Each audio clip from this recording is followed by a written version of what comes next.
Excuse me. Article 7. Be it resolved by the citizens of Millbury, Massachusetts, concurring therein. Section 1. Citizens of Millbury, Massachusetts petition the Senate and House of Representatives of the Commonwealth of Massachusetts to pass the resolution of the General Court respectfully urging Congress to enact H.R. 129, the Return to Prudent Banking Act of 2013. Section 2. The citizens of Millbury, Massachusetts petition the Senate and the House of Representatives of the United States of America to enact H.R. 129, the Return to Prudent Banking Act of 2013, which is pending before the 113th Congress to reinstate the restrictions the Banking Act of 1933, commonly referred to as the Glass-Steagall Act, which prohibited commercial banks and bank holding companies from investing in stocks, underwriting securities, or investing in or acting as guarantors in derivative transactions in order to prevent American taxpayers from again being called upon to fund hundreds of billions of dollars to bail out financial institutions. Section 3, the Town Clerk of Millbury, Massachusetts will send a duly certified copy of this citizen's resolution to the President of the United States, the United States Senate Majority Leader, the Speaker of the House of Representatives, and each member of the Massachusetts Congressional District, and also to Governor of the Commonwealth of Massachusetts, the President of the Senate for the Commonwealth of Massachusetts, the Speaker of the House of the Commonwealth of Massachusetts, and each member representing the Town of Millbury in the Commonwealth of Massachusetts Senate and Representative Delegation. Mr. Hudson, do you care to speak?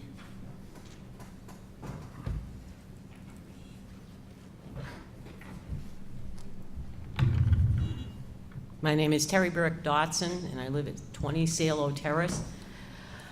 Glass-Steagall was one of the tools that Franklin Delano Roosevelt used to get us out of the Great Depression.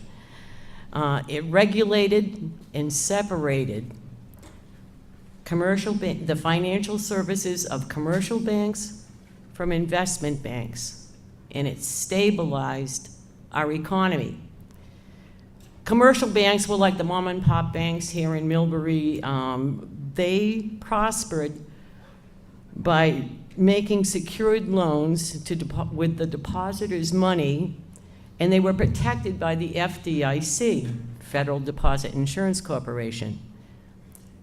This secured credit built the massive projects like the TVA, Tennessee Valley Authority. It built dams, and it created jobs. Under Glass-Steagall also, investment banks, which is where most of us put our retirement money, hoping that we'll make a big killing before we have to stop working, these investment banks were still risk takers and gambled with the depositors' money in stocks, securities, insurances, derivatives, etc., but they were not protected by the FDIC. These investment banks were allowed to gamble, but they had to remedy their losses on their own because the FDIC was not required and not willing to bail them out. In 1999, Glass-Steagall was repealed under President Clinton. And once it was repealed, all of the regulations ended. Unregulated, both commercial and investment banks gambled in derivatives, etc., and lost trillions of dollars. In 2008, the U.S. government, since 2008, the U.S. government has paid back over $5 trillion to the Bank of England to bail out and keep open these continually gambling banks. For that $5 trillion, the citizens of the United States got nothing.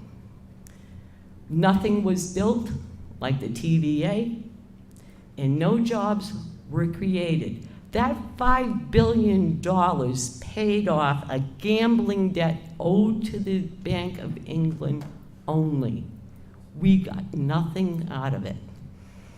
And it's still going on. The Federal Reserve is printing $85 billion a month They're printing money that is not backed by gold or anything else. July 21st, 2010, President Obama signed the Dodd-Frank Wall Street Reform Act into law.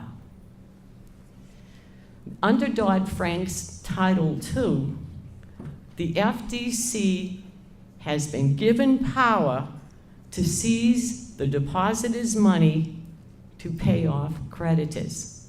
Now, this is very similar to what just happened to my supplemental retirement fund in Social Security when the government seized my money, your money, to pay for Obamacare.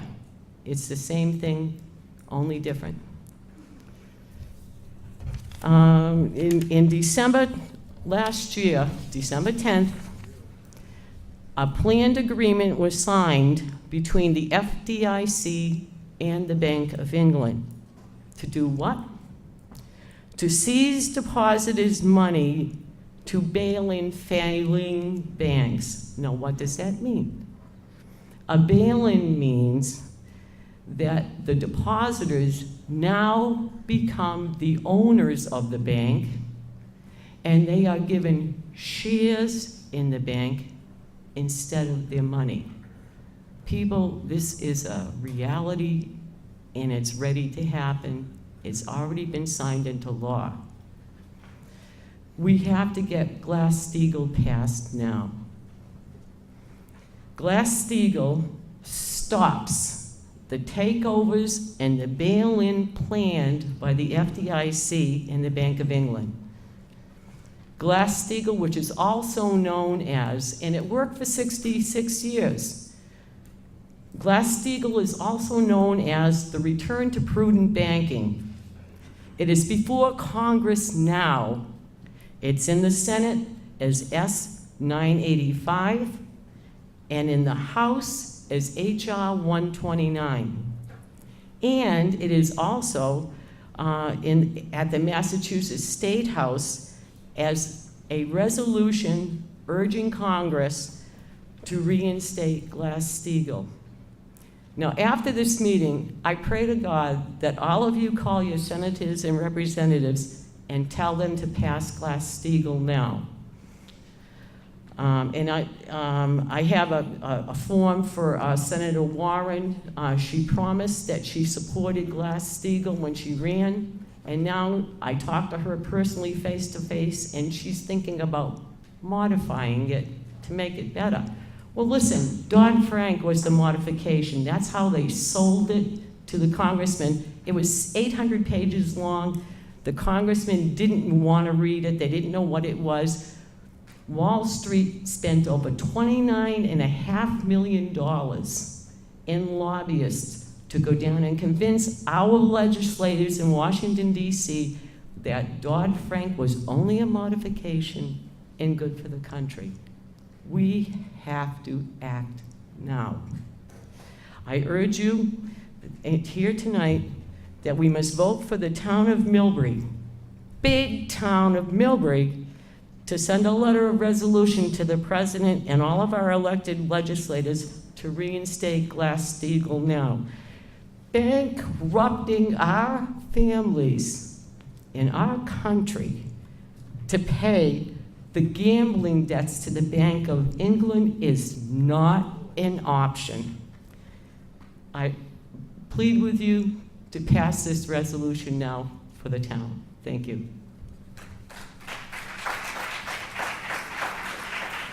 Anyone else?